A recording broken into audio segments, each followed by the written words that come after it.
इतिहास और नवीनता की त्रिवेणी। श्री राम के निमंत्रण में राम भक्तों की वाणी। प्राण प्रतिष्ठा की साक्षी बनेंगी 21 हस्तियां।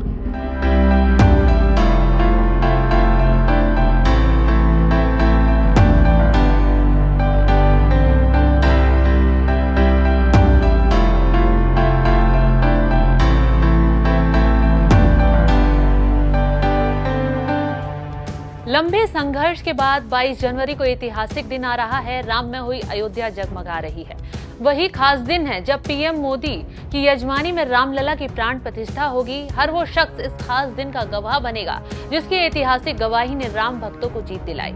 इसलिए दूर दूर तक न्योते भेजे जा रहे हैं। लेकिन इस बार जो सबसे खास है वो है श्री राम का निमंत्रण कार्ड, जिसमें राम मंदिर आंदोलन के प्रमुख स्तंभ रहे 21 लोगों को याद किया गया है।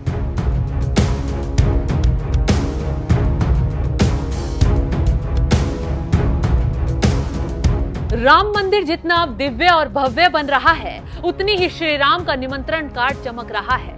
हर उस शख्सियत के योगदान की याद दिला रहा है जिन्होंने उस वक्त अपनी आवाज बुलंद ना की होती तो शायद आज राम की लड़ाई पूरी ना होती। 21 भक्तों के योगदान और बलिदान को श्री राम के निमंत्रण पत्र में बारीकी से उकेरा गया है। आज इतिहास के उन्हीं पन्नों को पलटेंगे, राम की लड़ाई को खास नाम देंगे, क्योंकि प्राण प्रतिष्ठा के निमंत्रण पत्र से जोड़ी गई किताब सन 1528 से लेकर सन 1984 तक राम मंदिर आंदोलन में शामिल रहे लोगों को समर्पित की गई है। किताब में न सिर्फ राम भक्तों की पहल का जिक्र है, बल्कि इस भव्य दिन के लिए इतिहास को गवाह बनाया गया है। देवराह बाबा राम मंदिर आंदोलन में नींव की ईंट की तरह अहम थे। दरअसल 7 अक्टूबर 1984 से शुरू हुआ मंदिर आंदोलन राम जन्मभूमि के लिए चला 77वां संघर्ष था। उसमें बाबा देवराह का नाम सबसे पहले जुड़ा। कई विभूतियां अब जिंदा तो नहीं हैं, लेकिन उनका सपना आज करोड़ों हिंदू साकार होता देख रहे हैं। विश्व हिंदू परिषद में रहे बाबा देवराह 1989 में प्रयाग महाकुंभ में शामिल हुए और यहीं से उन्होंने हुंकार भर राम मंदिर की लड़ाई को एक दिशा दे डाली। देवराह बाबा ही थे जिन्होंने 33 साल पहले राम मंदिर बनने की भविष्यवाणी कर दी थी। जो बातें दोहराई वही बात आज सच्चाई पर उतर आई। महंत अभिराम दास। रामलला की प्रतिमा 22 से 23 दिसंबर 1949 की रात को श्री राम जन्मभूमि पर प्रकट हुई थी। इस प्रतिमा के प्राकट्य के महानायक महंत अभिराम दास महाराज माने जाते थे। वो अयोध्या के हनुमानगढ़ी में उज्जैनिया पट्टी के नागा साधु थे। वो रामनंदी संप्रदाय के उन युवा साधुओं के अग्रणी थे जिन्होंने आजादी के तुरंत बाद रामलला की जन्मभूमि की स्वतंत्रता के लिए प्रयास किए। इन्हीं प्रयासों को सुनहरे अक्षरों में राम के निमंत्रण कार्ड में उकेरा गया है। राम मंदिर आंदोलन में राजमाता सिंधिया ने दिया साथ। वीएचपी की स्थापना के दौर से ही राजमाता विजयराजे सिंधिया उसका हिस्सा रही। श्री राम के निमंत्रण कार्ड में राजमाता सिंधिया के योगदान को भी उकेरा गया है।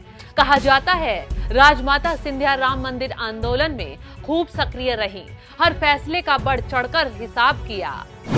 आरती का आदेश देने वाले के नायर 1949 और 50 के दौर में फैजाबाद के जिलाधीश थे। इसी समय जन्मभूमि रामलला की प्रतिमा प्रकट हुई थी। उनके ही आदेश पर राम जन्मभूमि पर भोग आरती शुरू हुई थी और एक पुजारी की नियुक्ति हुई थी। तो उनका आदेश राम की जीत में काफी अहम मायने रखता है। सीएम योगी के गुरु को भी किया गया याद। योगी आदित्यनाथ के गुरु रहे महंत अवैधनाथ ने राम जन्मभूमि मुक्ति यज्ञ की अध्यक्षता की थी। उनके नेतृत्व में श्री राम जन्मभूमि की मुक्ति का आंदोलन चला। उनके गुरु महंत दिग्विजयनाथ भी हिंदुत्व के प्रबल समर्थक थे। इन लोगों का ही जोर था कि आज ये लड़ाई मुकाम तक पहुंच पाई। कौन थे ओंकार भावे जो आंदोलन की नींव में रहे?